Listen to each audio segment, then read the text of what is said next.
You're about to listen to the Weird with a Side of Bacon podcast. We cover weird things, but part of that may include adult themes and content. We'll be talking about things like butts and boobs, and there will be swearing.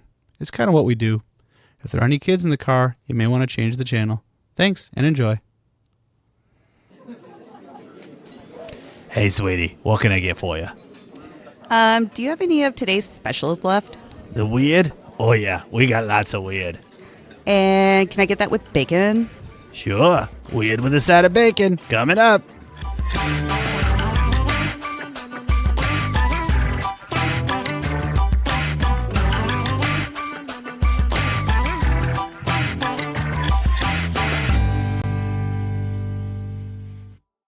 Hello, everybody, and welcomes to episode number 30. Welcomes to 35 of the Weird with a Side of Bacon podcast. Yep. All right. Again, for anybody who has not been here, we are the podcast that covers all the weird stuff that is out there in the entire universe. We tend to keep it to the Earth planet, but I'm sure if we find anything outside of the planet Earth, we'll cover that as well. Let's go through and introduce our hosts. We're going to start with Misty. Misty, what do you do on the Weird with a Side of Bacon podcast? I cover news articles all around the world. And then we work ourselves over to Stephanie. Stephanie, what do you do? Social media stories. And I am number 3, and I cover all the weird history and facts that I can scrounge together for you folks. That is the crew, and we always like to start with a weird personal story that may have happened to one of us in the days that we lead up to these episodes. And I believe Stephanie said she had a weird encounter of sorts since our last episode. What has happened, Steph? It's not a weird encounter. It's just calling you out. Oh. Okay, all right. That doesn't sound right. I'm sure I did nothing wrong. Let's see. What did I do, Steph? Okay, so for those of you who do not know, Trevor and I worked together, and there was an appointment that he was in, and I had to scan in documents for this appointment. I had sneezed, but I didn't have an opportunity to grab a tissue right away. Okay. Oh, boy. So scanned in the documents, went in to drop off the paperwork to the client. Trevor did his thing. After the appointment was when Trevor decided, hey, just so you know, you had snot in your hair. You did what? Instead of subtly being doing something to make me be like, ugh. It was not a good opportunity. I just didn't have a chance. You could have messaged me on our computer system saying, hey, just so you know. You have snot in your hair. It wasn't like Well, yeah. It was like a big old booger or something. No, but it was, just like a little bit of snot that was noticeable. So thank you for that. Wow. I think that's even a new low for you. Yeah. I'm sorry about I thought we were friends. Not snot friends. Apparently. Yes, I guess we're not friends. The last episode when he had tissue on his sweater, I should have just not told him. It's like snot in his hair. Yeah. Well, I appreciate that you told me before we did the episode. Come on. No, you should be able to know how to edit that out. That's true, but no, but we would have heard about it for how long after the fact. Why didn't you guys tell me I had something on my sweater? All day, my sweater? Every day for the next 365 days. Ugh. Well, I'm sorry about that, Steph. I'll catch it next time. Oblivious? Did you know it was there and didn't say anything? Or did you not notice it? It's one thing to notice it and not say anything. No, he noticed it. Like I said, he told me after he got done with his meeting. Oh, God. Like, hey, just so you know, you had snot in your hair. Oh, God, I can't even pretend I didn't know then, huh? It's too late? Yeah, it's too late. Sure. Yeah. Mm-hmm. Well, let's move on. Well, let's get into it, shall we? You're first. I am first. But before I go first, we are first going to do the first thing we always do first, which would be first cover the weird bacon scale rating system. It's a weird bacon scale rating now? I think it's weird. I don't think any other show has a bacon scale rating system. So By the way, I think the last time you forgot the BLT. I didn't talk about the BLT. No. Well, let's go backwards today. BLT is when you have the ultimate, coolest, weirdest, wildest story you ever had. And then if you get a 4 crispy, it means it was good. It's not as good as a BLT, but it was a very good story. And nonetheless, it's very weird. A 4, also very good, but not as good as the 4 crispy or the BLT. And if you have a 1 bacon strip rating, Trevor cries. then Trevor cries. Luckily, all my stories are awesome and always get 4s. They have been getting better. They don't always get 4. Well, let's see what this one can do, shall we? Mm. So my story is called The Coolest Guy with a Fanny Pack. We're not talking about you. No, I am not a cool guy with a fanny pack. I do have a fanny pack. I go to a kids camp that you guys are well aware of that you guys also help with. And I do at that camp carry a fanny pack. I wear it like the cool way though, where you wear it almost like a purse? Like a purse. But either way, it is still a fanny pack. But I'm just wearing gym shorts while I'm there and just don't have the right pockets. And I got to carry like my keys and the wallet because we're running around town and doing stuff. And I got to have a notepad with a little piece of paper and stuff. So, you know what I feel like's missing from this? What? He needs the tall socks with the colored stripes on the top to go with his fanny pack and his gym shorts. Well, I am pretty sure the guy we're talking about today, I almost won the bet, had the socks, sandals, and fanny pack. But we're going to start with our sources first. So I have a November 2018 article from the Linda Hall Library. I have a British Museum article that was, I don't know the starting date of it, but I accessed it this year, so 2026. And an article from 1993 of the British Museum Press. The guy we're talking about is a guy named Eric Laws. You guys know Eric, right? Yep. Nope, I thought we're besties. I believe it. But Eric Laws actually has got an award, I think, somewhere in all of this for being one of the noblest of people out there. And we'll talk about that some more, why he was so noble and such a great thing. What it is Eric Laws is a former utility worker and now a retired gardener. So for fun, he likes to do gardening. And he lives in Suffolk in the United Kingdom. Anyway, what it was is that he had gotten as a retirement gift a metal detector. Because what else does a retired man need out there other than his fanny pack and socks and sandals is you got to have the metal detector, right? Like what else would you talk about with your friends at parties if it's not about the things you found on the beach while metal detecting? So he has this, and a friend of his comes to him one day in 1992 and says, Eric, my friend, I lost a hammer. And I lost it in one of my fields. And apparently he really liked this hammer because he asks Eric if he would go and use that really cool metal detector he had that matches his fanny pack and try to help him find it out in the field. So Eric goes out there for his friend, and Eric's, I think, by himself at the time. The friend is off doing other stuff, farming, and Eric's wandering this field for his friend. And sure enough, as he's going through it, ding, ding, ding, or squeak, squeak, squeak, or whatever metal detectors make. Those are my metal detector noises, in case you hadn't tell. It starts going off saying, hey, we found something. Now, it's probably the hammer, because it was big. Whatever it was a lot of it. So it's got to be a hammer, right? He starts digging, and first he runs into some silver spoons. Like the TV show? Yes, he ran into a 1980s television series called The Silver Spoons. I don't remember when that show is. I don't really know. I just threw that out there, I guessed.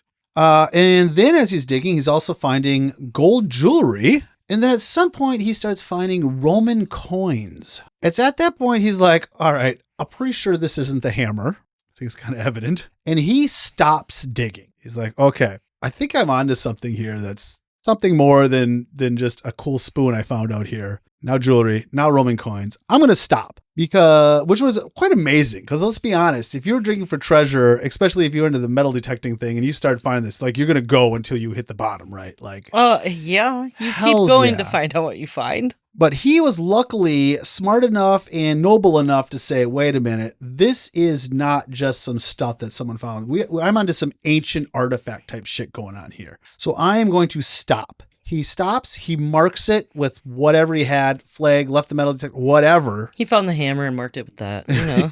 Yeah, the hammer was next door. He just found it right there. And he immediately goes and leaves the excavating site and he calls the authorities. He calls like I don't know, the British Guard. I don't know who you call when you find treasure, but he calls up the authorities and says, yo guys, I think I found something here, and I think we need to deal with it. Well, whatever he found, they recognize it as some pretty kick-ass shit, because the Suffolk Archaeological Unit, so they got a whole unit, arrived the very next day. Like, they weren't like, yeah, we'll send a guy. Yeah, we'll get back to you. Sure, you found it, buddy. No big deal. No, the entire unit's there the next day. Oh, this farmer's got to be pissed. He Well, can't plant his field. Right. Right, that's true. So, because this unit, the archaeological unit, shows up the very next day, they do the whole thing like you see in the movies. Like, they chart this thing out, and they got the strings dividing it into little, 2-foot by 2-foot arenas, and they're like getting it all figured out. And they continue to do this digging. They end up finding 200 pieces of gold and silver jewelry and tableware and 14,865 Roman coins. And they decide to name this thing the Hoxne Hoard, or the Hoxne. I'm going to guess maybe Hoxne, Hoard. I think it's Hoxne it's pronounced.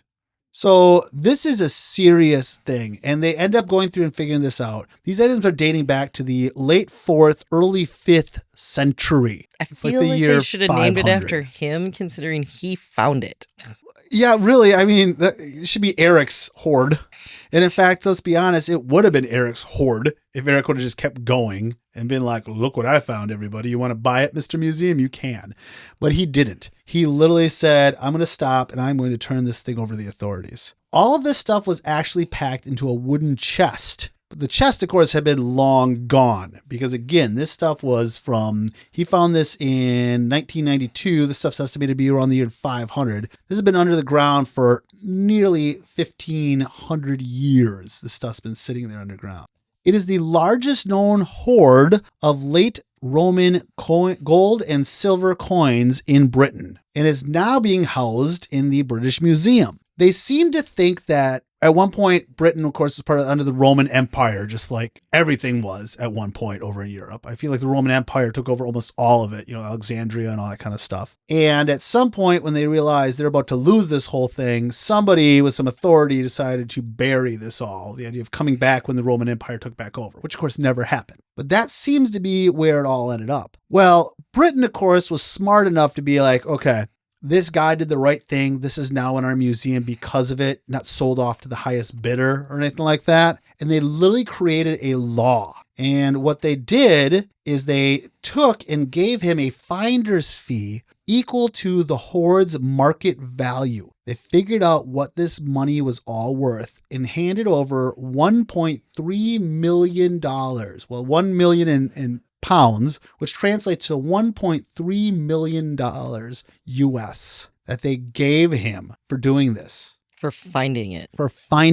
To kind of have this idea that, hey, if somebody finds this stuff, don't take it and sell it to the highest bidder. If you give it to us, we will give you the value of what you got. And with that, they created this act called the Treasure Act of 1996, specifically because Eric Laws found this treasure and did this. But then Eric, being Eric, then decided, even though they gave him the money, which wasn't the treasure, but money for finding the treasure, and he shared it equally with the landowner. So even though he didn't have to, for one, call the government to have the money, two, share it with the person, he did both. And Eric here is literally the coolest guy out there with a fanny pack and a metal detector because of it. So this guy is out searching a field for a hammer and runs across $1.3 million treasure. And he shared it. I would call that a great friend. Right? Right? I just inherited $500,000 for doing nothing besides losing my hammer. At the time he lost it, he's probably like, son of a bitch, what a horrible day. I lost my hammer. Little did he know that may be the best thing that has ever happened to that farmer. But yeah. That is the story of Eric Laws and his metal detector, fanny pack, tall socks, and sand. I would have to give it a 4, simply because it is definitely weird. But I do wish that, I'm glad he turned it over, but what do you think the highest bidder would have gave him? Right. Because they figured out what it'd be worth, probably like liquid gold value or liquid silver and all that stuff. Not the like antique value or whatever. It might have been worth way more than that. But still, I mean, that's pretty kick-ass, right? I like Eric. He's a cool dude. So sad. Yeah, because it begs the question, would we have turned it over? What the fuck would we do with it? I wouldn't know the value. Somebody could have like totally royally screwed us by saying, oh, I'll give you this. This is what it's worth. We wouldn't frickin' know. That's a good point. Right? That's like the movie Office Space where they have to look up how to launder money. They're Googling. No, they look up in an encyclopedia how to launder money because like I wouldn't know what to do with it. Yeah. If somebody gave me like just $300,000, I'd been like, sweet. Oh, look at me. I got like 10 grand. I got like $10 a coin. Because if you think about it, this guy, somebody could have said, oh, I'll give you $500,000 for it. And then they could have turned it over knowing that, oh, they'll probably give me more for it if I turn it in. Yeah, right. Well, luckily there is the Treasure Act now that says if you find that treasure, don't worry, we got you. We're going to figure out what it's worth and we will give you the equivalent. So, I mean, the good news, the government at least did the right thing. Instead of being like, thanks, pal, have a good one. Out of curiosity, what do you think the sale jump in metal detectors went for that year when that law was posted? And he found this. Or that farmer. This guy still has that land. There are people over there. All over it. Everybody on the edge of his property line, if he wouldn't give them rights to it, just searching. Or he probably could charge. People would be like, hey, can I come check your field? Yeah, for, $100 an hour maybe. I don't know. Yeah. Or what if you're the lucky guy who owns the plot next door you've been trying to sell for years because you want to be done farming?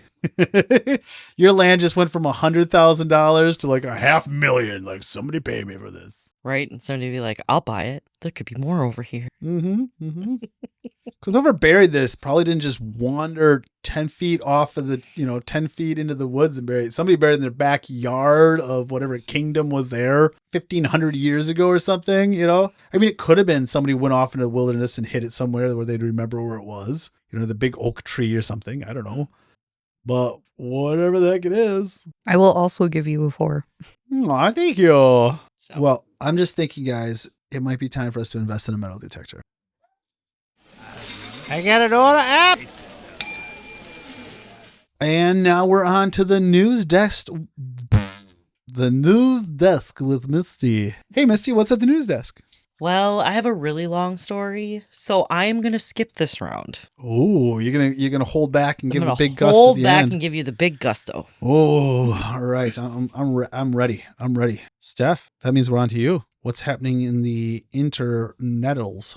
I have a very short story from the subreddit Dating Hell. Okay, dating hell. Dating life is always good. Nothing weird ever happens in the dating life. The title of this is called Smelly Guy. Oh, God. All right, let's see what kind of smelly guy we got here. He must have met up with the fart guy in this pepper spray. Yeah, did he also have purple dye on him? No. I think that kind of answers the question. I met this guy online. He seemed to check all boxes. I've grown to like him a lot. We met in person and slept together. I noticed he had this odor later. When he left, I found what I can only describe as skid marks in my bed.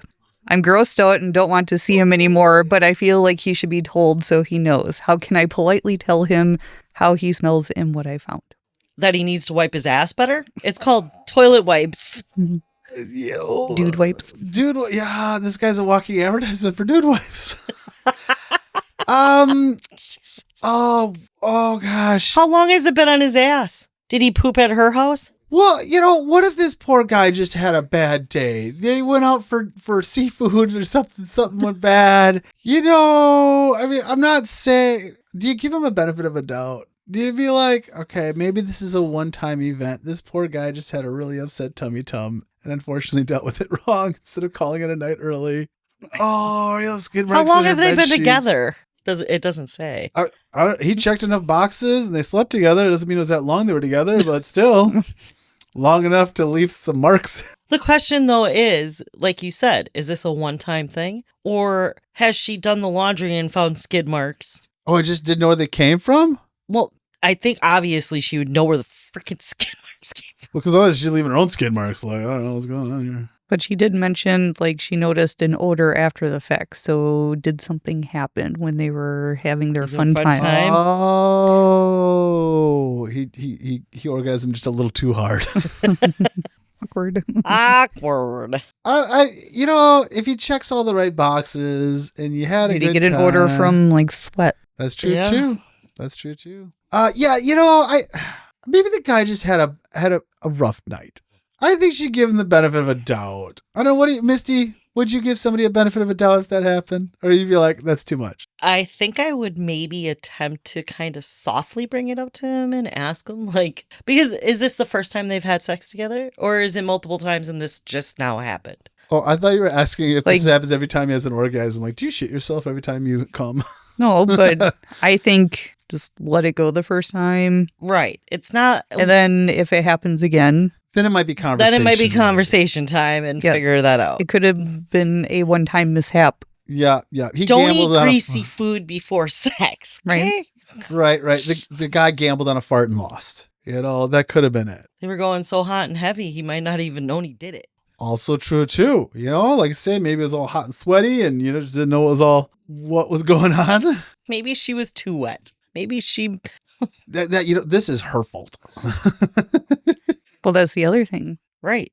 It could have been her. Yeah, that's That's true. true. She's assuming it was him. Yes. I mean, it also could have been worse. He could have intentionally, shit in her tub and then waffle stomped it down the drain, like the other story we had like 10 episodes ago or so now. Oh my God, I totally forgot about that. Right? Because I just thought of that too. I'm like, wait a minute, this is not our first poop dating story ever. Yeah, I agree. You give him another chance, but Yep. if he poops the bed again, if he literally shits the bed, If it was even him. If it was right. even him, would that be great? She comes back. There's another one of hers like 6 months from now, and I don't know what it is, but every time I have sex with a guy, they shit in my bed. I just can't figure.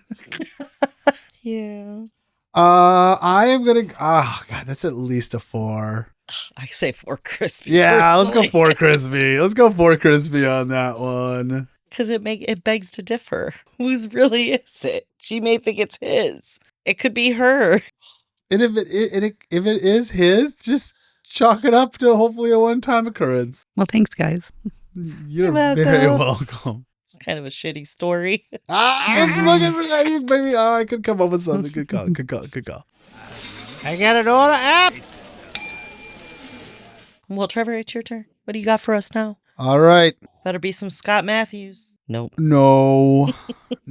I believe this one was actually recommended to me by a listener of ours. This one was recommended by Spike, who is a longtime listener of ours. I'm 99% sure he's the one that gave me this one. All right. You ready for it? Ready. I'm going to convince you guys to believe the title to this article. I have named this one, Edgar Allan Poe was a time traveler. No. No? Misty? Do you think Edgar Allan Poe was a time traveler? I don't believe in time travel. Oh, you will when we're done. Okay. All right, guys, here we go. I'm going to first mention my sources. I've got the Edgar Allan Poe Society of Baltimore, which a 1994 article of theirs. A article from October 2014 from Smithsonian Magazine, and a July 2013 article from The Guardian magazine.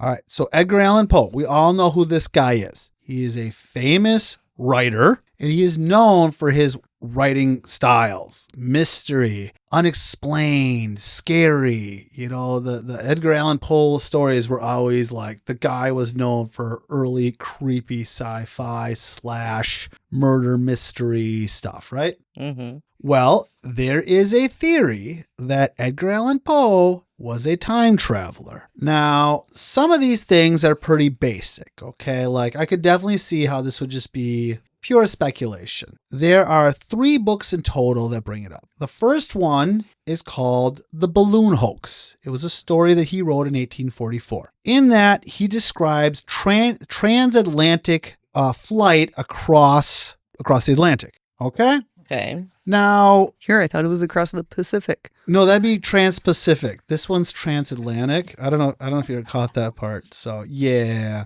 Anyway, he describes the idea of flight in a balloon across the Atlantic Ocean, which of course does not happen for many, many decades later. Okay, that's easy, right? Like the idea of describing that hot air balloons exist and hot air balloons can go across the Atlantic Ocean. Like that's not crazy, right? That does not mean he's traveled through time to see it happen. All right. Next one. Uh-huh. Next one he had is called Hans Pfaall. Puffle. It's Pfaall. I think it's supposed to be a guy's name. Hans Pfaall. Puffle. I don't know. Anyway, this one. I'm guessing the P is silent. Me too. Fall. There's 2 A's and 2 L's. What are you wondering? Fall. Oh my God. A lot of A's and L's in here. I don't know. The F's not silent. It's not Paul. Is it just Paul? Maybe the F is silent. It's just Paul. Hans Paul. No. Oh my God. Too much? Too much. Okay. Well, this one he wrote I think it in. was the face more than anything.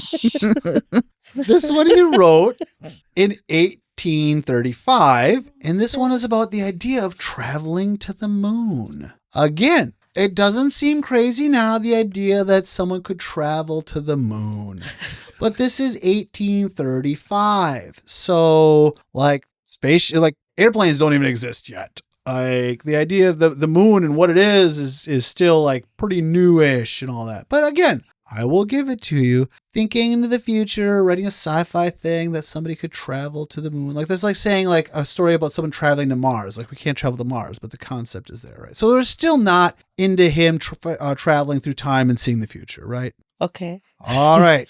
Here's where things get pretty serious. In 1838, Edgar Allan Poe wrote a story called The Narrative of Arthur Gordon Pym. Okay? This story is about a shipwrecked crew that ends up killing and eating a cabin boy. They do the whole thing of cannibalism where they do the straws. That's where the story is that everybody hears about, the idea where whoever will all draw straws and whoever gets the shortest straw has to do the thing. You see it in movies and all that. That was created in Edgar Allan Poe's story, The Narrative of Arthur Gordon Pym. In that, the person who loses is the cabin boy, and the cabin boy's name was Richard Parker. All right. So he writes this book in 1838. In 1884, 46 years after the story, and also I should mention 30 years after the death of Edgar Allan Poe, a ship gets wrecked in the Atlantic, and the crew ends up turning to cannibalism, and they end up eating the cabin boy. Does anybody want to guess the name of the cabin boy? I call shenanigans. Richard Parker. Well, it you was didn't not let us shenanigans. That's bullshit. That's why she was calling you shenanigans, because she knew what you were going to say. It is dead on. The book came out in 1838. It is published. It is well known. And 46 years later, it actually happens. They actually eat the cabin boy, and there's record. The name of the dead, missing cabin boy when the ship crew gets rescued is named Richard. Okay, bullshit. I understand that, yes, this is his name. That does not mean that every single deck boy wasn't named this after the book came out. They just happened to go, oh, I read this book. Oh, look at this. Shit, we're stuck. I'm hungry. We're going to eat him. Okay, hold on. Your theory is that after the book about a cabin boy named Richard Parker coming out, women all around gave birth to a son and said, I'm going to name him Richard Parker. Back then, it does not mean that, yes, he could have been recorded that way, but any captain of that ship could have put his name as that. Oh, I see what you're saying. Is his name really wasn't actually Richard Parker, but they just recorded him as Richard Parker. Correct. It just happened to eat him later on that day. It could have been any ship, every ship. You can't tell me somebody didn't read that book. And then they made up the name of the cabin boy, or they changed the name of the cabin. It could be, but that is one hell of a coincidence that almost a half a century later, this happens. Have you never watched murder cases where they have people who recreate the murders? All right, that could be a counter theory, but this is pretty serious evidence that Edgar Allan Poe went into the future, read a news article or a history book at that time about this thing happening, and then went back to his time and in 1838 wrote a book about it. Bullshit.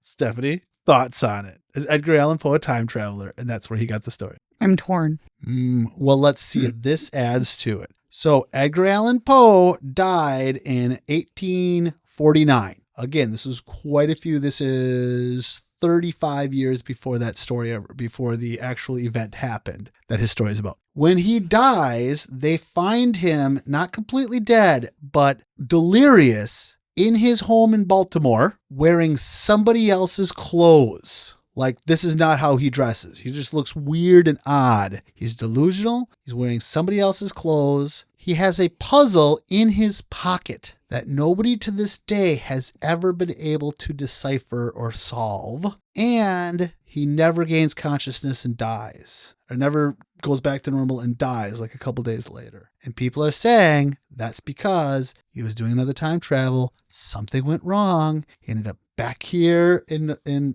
what was today's time, but he never fully came back right. And that's why he ended up dying. Okay. I'm just saying. So he died in 1849. He died in 1849. When did you say this shipwreck happened? The real life shipwreck happened in 1884. Okay. He wrote about it in 1835. So he wrote about it about 14 years before he died. Then he dies. The one that Edgar Allan Poe definitely knew about because he definitely went back in time. Still called bullshit.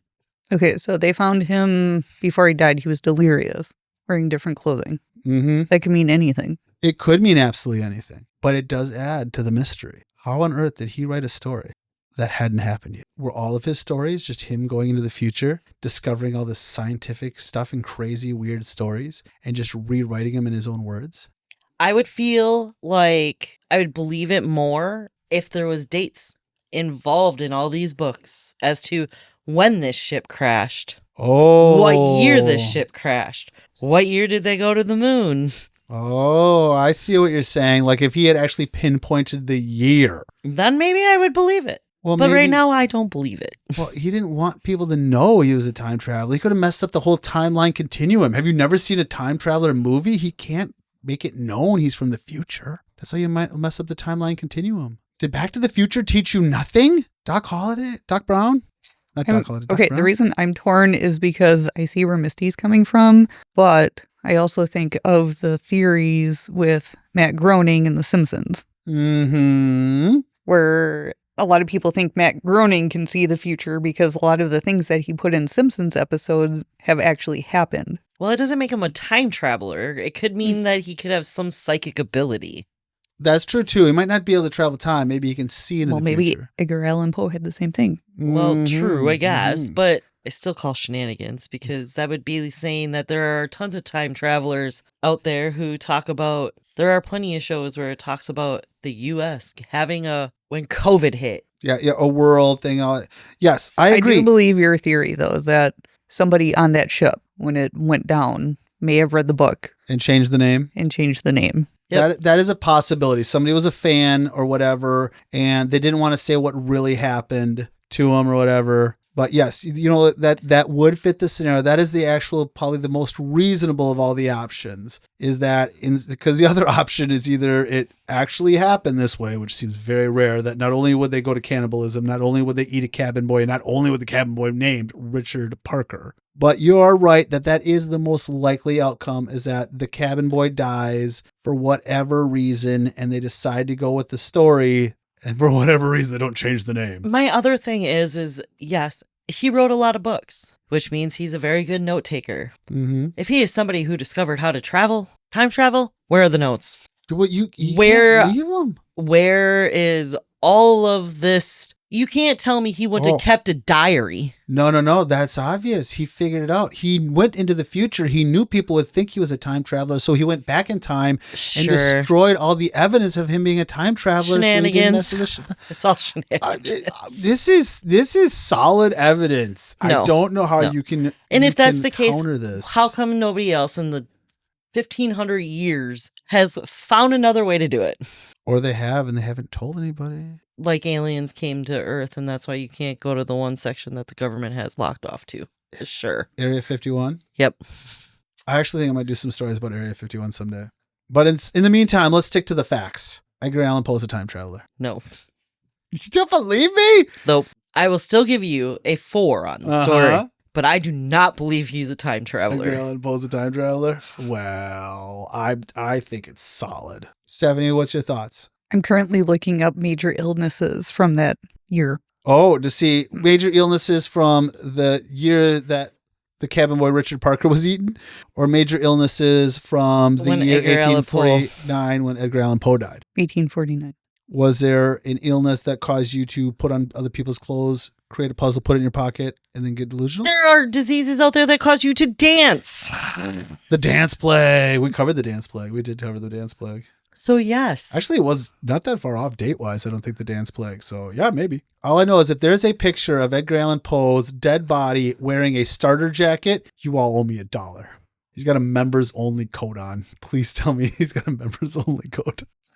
He was not one of the notable deaths, though, in 1849. Really? Mhm.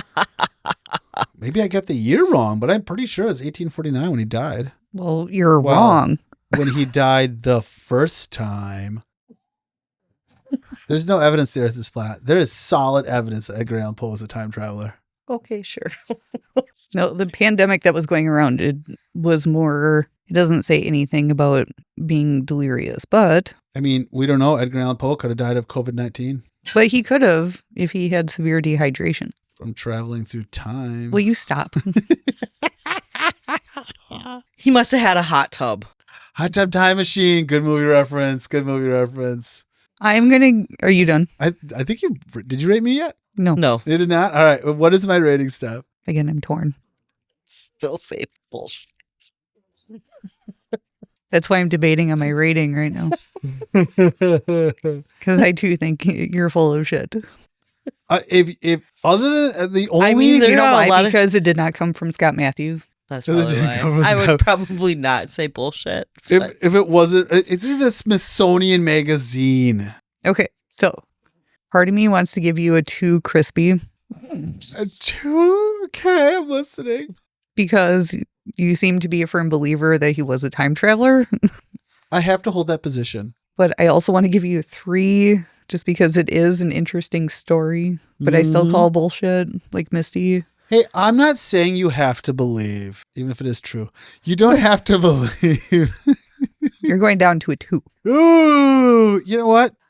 I know there's listeners out there that have no doubt that I am correct and are very aware that Edgar Because Allan I Poe also was a time feel traveler. that you believe the earth is flat. I don't believe the earth is flat. I love the stories. Hey, you know why I don't believe the earth is flat? Because of facts. And in this one, there are facts. And these facts are pointing to Edgar Allan Poe. Only possible way of knowing all of this You stuff want your is- rating to continue to go down. You're afraid of the truth, Stephanie. You're getting a 2. I'm trying to come up with some of those quotes from X-Files and I can't think of You're getting any. a 2. You know what? I will take my 2 with pride. Sure. I'll just go back in time and change it when I find my buddy Edgar Allan Poe to help me. He's dead. did. Yeah, but he died back then. Doesn't mean he's dead now. He traveled through time. I got nothing. Trevor's going to travel back in time. Like Pitbull I- and Will Smith. What? Jesus Christ. I don't know what to say anymore. Sometimes I think you read into your stories so much that you start to believe them. Wait, what did you say he died from? What he died from? They don't say I don't what know he what died from. They just found him delusional in Baltimore. He was wearing somebody else's clothes, and he had a puzzle in his pocket that they were never able to solve. And his death is unexplained. He died like shortly after they found him. Died of hypothermia. She must have found a story on him. That he like Go Google. that he died with dementia in a hospital, and they're like, "Oh, see, he was wearing a hospital gown. Those weren't his hospital gowns." This is his He had mumbo jumbo dementia. puzzle shit that he's trying to write down, and here it's nothing. Right. His puzzle is just him attempting to sketch out a story that fell apart. Yep. The cause of his death remains unknown and has been attributed to many causes, including disease, alcoholism, substance abuse, and suicide. And time travel. You keep it up, you're going to get like soggy bacon. You're going to get the raw. I got an order app. All right. I mean, just for the sake of our friendship, guys, we will move on and call this an undetermined outcome. And we will move on to Misty at the news desk. Misty, you held off. This is going to be the good one. This is the big beef, you said. What is the big beef in the news? Okay, so my news article comes from the New York Post. The headline, I grew a third boob in an unexpected place after having a baby. There is even a nipple. Did they just get a zit on their ass and they're calling it a boob? In Friends, they called that a nubbin. A nubbin? Wait, what? The third nipple was called the nubbin. But it grew in an odd place. An unexpected place? Are you sure this isn't from Total Recall where the chick has the 3 boobs in the movie? If Arnold Schwarzenegger's in your story. This is more like maybe one that you could have done, but it's a weird story all at the same time, but yet some truth behind all of it. All right, let's... Are you ready? Oh, I'm strapped in and ready. Okay, so anyways, I grew a third boob in an unexpected place, and it had a nipple. Okay? Okay, That's all my right, title. there we go. So, Jasmine was under disbelief as she was still recovering in the hospital after giving birth. The mother of 2 thought she had seen it all until a lactation consultant informed her she had sprouted an extra breast, complete with a nipple in a place no one would expect. The lactation nurse found it? Okay, did the lactation... Okay, first question. First question. Mother of 2, was this her second kid? This is her third. Third kid. All right, I wasn't sure if she had twins or something. She is a mother of 2. Okay, mother of And 2. Which means she's already had two children. Oh, so mother now of 3. Correct. And 2, did the lactation nurse say, hey, heads up, you might grow a nipple on your forehead? Or the lactation nurse is like, hey, I was checking out your boobs and like, what's that? You got another boob. Knock, Why knock. don't you wait until you do this every time? You. Okay. Anyhow, do you know how cows and puppies and kittens have lines of nipples? Yeah. Well, yeah, humans have that too. I'll explain it. I have nipples, Greg. Could you milk me? The jaw-dropping discovery came when the nurse dropped by Jasmine's room shortly after giving birth, the standard procedure to help new moms with breastfeeding. Uh-huh. Right? Jasmine said... Which is common. It's not an an uncommon thing. No, it is. I'm kind of surprised that we're on kid number 3 and she's still getting nursing tips, but okay. Well, anyways, Jasmine said, I breastfed my first 2 babies for 1.5 years. So I was thinking, there's nothing this nurse can say to me that would surprise me anyways. Yeah, that's what I'm thinking. Right? But as the 2 of them talked, the nurse mentioned that some women develop extra breast tissue during pregnancy, and the doctors like to call it a milk line. All right. I'm assuming this milk line goes like from like shoulders to groin, because now you make me think like, well, cows are more of a square, but you're like pets, Okay. So there's an invisible strip of tissue that runs on both sides of the body, from the armpit to the groin. Okay. So you were right. See. Everyone has it in the womb. So even babies have it. Okay. But some people are born with tiny amounts of leftover tissue that stay dormant for many years. Apparently so. Pregnancy, however, can flip the switch because of the hormones. Mm-hmm. Because the surge of hormones triggers the breast tissue to prepare for feeding, to become extra tissue that's identical to the regular breast tissue that can swell and sometimes form lumps, complete with extra nipples. So, yeah. Where is this? How rare is this? Does it say like 1 in... It did not specify as to how many women actually have this. I guess it all depends. Yeah, how often? I don't know if you call it a mutation. It's really maybe a not. It's just mutation. an extra tissue that... Reaction? Like, shouldn't- it be more of a reaction? Your body reacting to the hormone? Yeah, but you're right. How often is this a 1 in 20? I don't think so. We'd heard about that more often. 1 in a million? 1 in 1,000? It does not talk about it in here. Well, it's got to be pretty freaking rare, no matter what, because I never heard of this before. You may not have, but you may have, because there is... So as I did research on this, but I didn't go deep into the research because that's not my job. I do a lot of internet searching about boobs too. It's fun. But- It's good research. Jasmine does have a TikTok out there that does talk about this whole situation that happened to her. And she now has a mommy and nipples club. Well, props to her. So, yeah, okay. but cool. anyways, Jasmine had already suspected she developed some of these extra breast tissues after noticing a stubborn patch of fat in her armpit that would not go away. I was thinking armpit. I'm going through the math. I'm like, wouldn't believe what it is. I'm like, all right, if it's a boob above a boob or boob below, that's not that weird. I'm looking at stomach, maybe. I had a feeling. See, I would think that some people would get freaked out by that and wondering if it's not a tumor. Right? Oh, totally. Or at least an abscess. Because you wouldn't think something. like, oh, I'm growing a third boob. What does my armpit always smell like? Sour milk. So she said it got way dark. Like when you're pregnant, like your nipples and your areolas get really dark. So the patch of skin in her armpit got really dark. And then she noticed that some change with her armpit. So it was like a great extra breast tissue. Like, so she didn't think it was a boob at the time. She just was like, Yeah. oh, well, now I have this fatty lump in my armpit that's now turning dark. Great. Now what do I do? Yeah, I'm with Stephanie. You think it'd be like an abscess or cancer or something like that, But she's pregnant, colors, and you know how pregnant women can develop darkening of the skin. You get the line down the belly. Sometimes you can develop dark patches on your arms, your legs, like skin issues. Oh yeah, no, totally. The hormones go crazy. It's just wildness. It's creating another human being within a 9-month cycle. Like shit's gonna go wild fast. Piss your pants, you name it all. Right. When we had kids, I pissed my pants a couple times. Quick side note. It is believed to affect approximately 200,000 people in the U.S. 200,000 people in just the U.S. alone? Apparently, these are relatively common, affecting up to 1% to 6% of the population. Wowzers. I suppose a lot of them are probably very insignificant or small amounts, or nobody thinks anything of it, goes away. But this one's a little bigger, a little wilder. Mm-hmm. I don't know, though. The fact that she's doing social media based on weird things, I feel like that's not appropriate. Like, who would ever have a social media thing based on weirdness?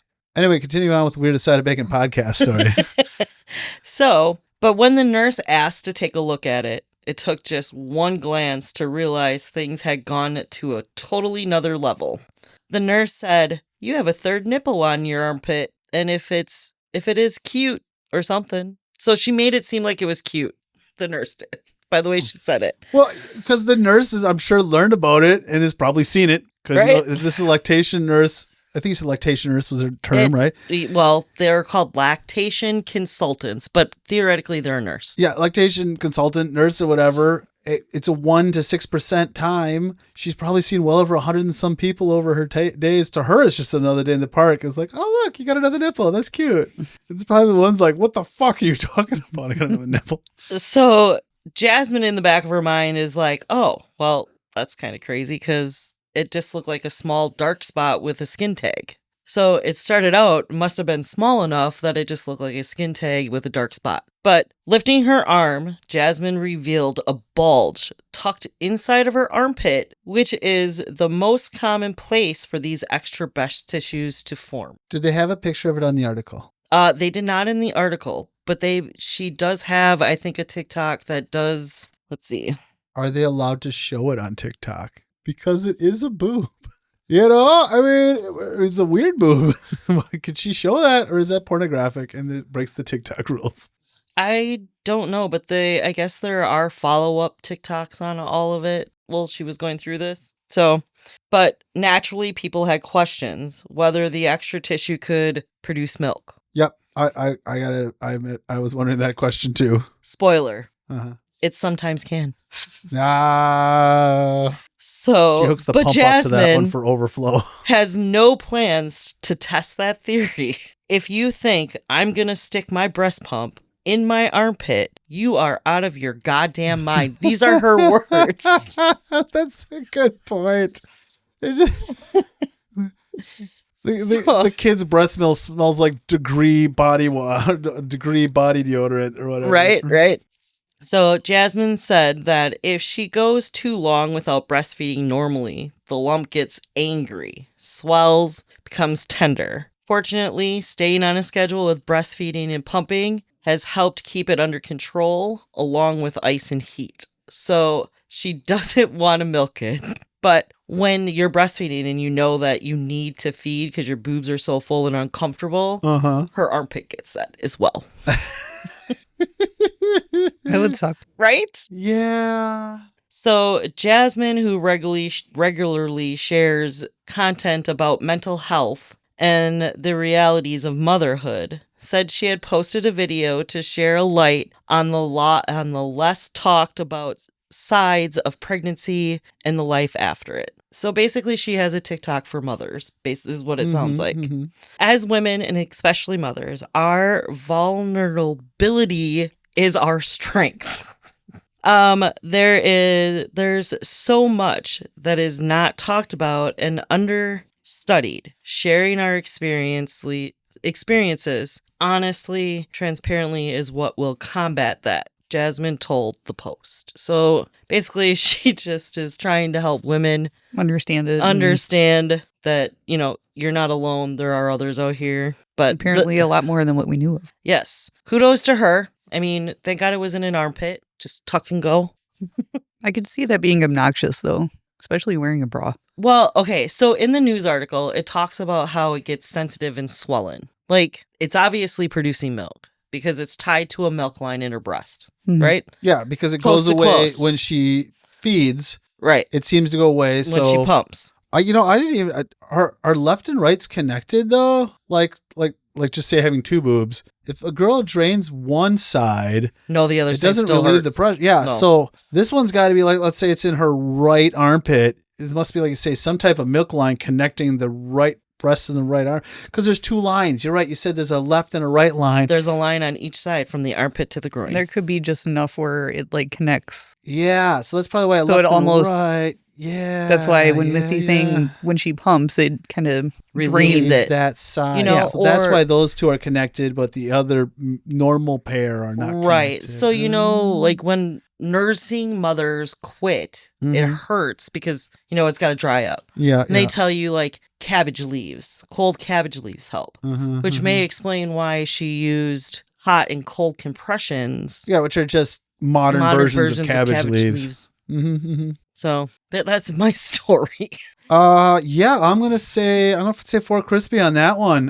Did not expect armpit boob to come up today, so I will say 4 crispy on that one. I will also give you a 4 crispy for the nubbin story. The nubbin story. I do like love it. that Stephanie had a reference for it even. That is great. Yeah. Well, I'll take it. Thanks, guys. You're welcome. I got it all up. All right, Stephanie, are you ready? You are up. I got another Reddit story. This is from the subreddit True Off My Chest. It's got a nubbit. On my chest. Come on. Did you change stories again just to match up with Stephanie or Misty a little bit? I am Stephanie. Hi, Stephanie. No, I did not. The title of this one is My Brother Withdrew My Invitation for His Wedding Because of the Dress I Chose Yesterday at a Dinner Party. Is it the dress she's wearing to the... You know what? No. Don't be a Trevor. I will wait impatiently. To hear more first. Okay. Okay. Are you ready? Ready. Yes. Okay. My female 40 sister, female 38, had a dinner party yesterday. She and her husband have their birthdays close, so they have one dinner party for both celebrations. I wore a white dress, totally oblivious to the aftermath of my decision. My brother, male 30, and his fiance acted very cold and weird, something I didn't really reflect on because there were 30-ish people invited, so I didn't have the chance to talk to people more than for short periods. Okay. I think I know where this is going. Maybe. Let's find out. I don't really know where this is going. Okay. All right. Let's do this. Short periods. You can't even wait. Okay, the title again. Mm-hmm. My brother withdrew my invitation for his wedding because of the dress I chose yesterday at a dinner party. Uh-huh. She wore a white dress to the dinner party. Uh-huh. The dinner party was That has nothing pertaining to his wedding. Well, I know, but I'm still thinking like because she wore white, even though it wasn't. I don't know. Okay. This morning, I got the message that I was uninvited to their upcoming wedding on March 21st. And the reason being my white dress to my sister's party. Okay. All right. I'm hoping on. we got some explanation here. Me too, because it's not their fucking wedding. It That's what wasn't I'm worried their about. rehearsal dinner. Who the fuck cares if she was wearing white? That's what I'm thinking it's about. What did you think I was thinking about? We're going to confused. Like you couldn't figure out what the... No, I am not as... I am you had not that as look, confused like- as- The puzzled look. I always look puzzled and confused. That's literally my persona. That's how I am. In my defense, I didn't even think about my brother or his wedding when I picked the dress. I am a bit embarrassed now, but not enough to feel guilty. I sent them a text saying that I won't show up. He angrily sent back, "Wow, you're not even going to apologize for hurting my fiance's feelings." I haven't answered yet. Maybe I can send an apology text to her just to have done my part, even though it would be insincere. Or maybe I will wait until I feel bad enough for the apology to be sincere. Right now, I feel that they're being very stupid. There's more than stupid there. Get off your fucking high horse, you... what do they call them? Bridezilla? Yeah. Is it... Okay. It's got to be the fact that she's wearing white this close to her wedding. Right? That's the only reasoning we That's can come up exactly with. what it is. Who the fuck cares? One, it was a Even if- birthday party. Number two, Yes. it's not even like anything related to the The wedding. wedding. At all. Yes. And okay, let's say that you were having a bridal shower the 2 days beforehand. Would you give a shit if a woman showed up in a white dress to that even? I thought it was like just the day. It's just the day. Just the day. Well, what the fuck are they expecting? Is there a 6 to 12 month window prior to I want to it that know what nobody's let her other wear white? relatives think of this. I fucking nutter and squirrel shit. I mean, I could understand even at the rehearsal, even though there's really no dress code for the rehearsal. Right, Yes. normal people just show Yes. up while I showed You know, up in a but- t-shirt and jeans, but, you know. Yeah. But the fact that it was like A birthday party, what, another a month? sibling's birthday party. a completely unrelated not event. not even related to them. Oh, fuck off. I would have a few choice words to be texting my brother. Like, I don't give a shit. I'm not going. Fine, I won't be there. I think that And then for him to get pissed off because she said, okay, I won't go. I have a feeling I won't go wasn't. I'm sorry to hear that. I just won't go. I have a feeling it might have been like, all right, cool, Good luck to you. peace. Well, the Fuck end of you. her story does say, either way, I find weddings to be a total bore, so I will not try to be reinvited. I would be very happy to skip it. I only endure weddings because I love the people who invite me and don't want to hurt them. But if it was me, I would never attend one of these glutinous events ever again. Oh, it's Trevor. Yeah, I was actually going to say that. I'm like, I'm on board with her, to be honest with you. Like, I don't hate weddings, but like I go to weddings yeah, because like, I, in I this should. There's situation, people around. She would go to her brother's wedding because it's her brother and she loves her brother. But Right Yeah. now she doesn't love after her brother. this, you know, she like... Drama. Yeah, I wouldn't go out of my way. Like I say, she might someday say, I'm sorry, sincere or insincere, just to get the friendship back up with her sibling, but not to give a shit about this wedding. I want to know what his fiance said to him. I bet you he got bitched at because she showed up in a white dress. And he didn't say anything to her about it. Correct. Oh, that's true. The cold She shoulder. whipped the whip. Yeah, the cold shoulder she was getting wasn't because of her. It was because the two of them were having a tiff, and they were doing that thing where a couple has a tiff in public, but they're trying not to, and it just comes off as cold. Or did the fiance take the brother's phone and just send the text? Oh, Like it was a brother. Yeah, 'cause- Especially since it says, wow, you're not even going to apologize for hurting my fiance's feelings. Like that's something that a girl, a woman would say. do.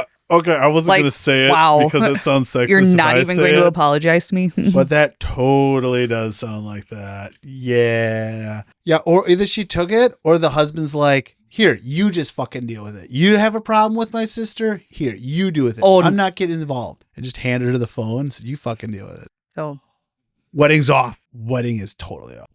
He's whipped. Yeah, this might be the start of the brother relationship. This is the one where all of a sudden this brother is just no longer around and it's always going to be about her and her shit. Yeah, I'm thinking the same thing. So, hey, does the white thing apply to guys too? Like, can a guy wear a white shirt to a wedding? Yes, a guy can wear a white shirt to a wedding. Okay, I thought so. It's when a girl wears a white dress to look like the bride, takes away from the bride. What about a white shirt? What if a woman's wearing like dress slacks and a white blouse or something? I think it would be different because the slacks are a different color. Okay, all right. So as long as it's not a white dress. It's not 100% white. It's not 100% white. What if it's a skirt? Because the bride is supposed to be the standout. I totally get it. I just don't know where the social rule is. I feel like a white skirt's getting too close though, right? White skirt's getting too close to the line. Like why are we even having this conversation? Are you going to wear a white skirt? Well, not anymore.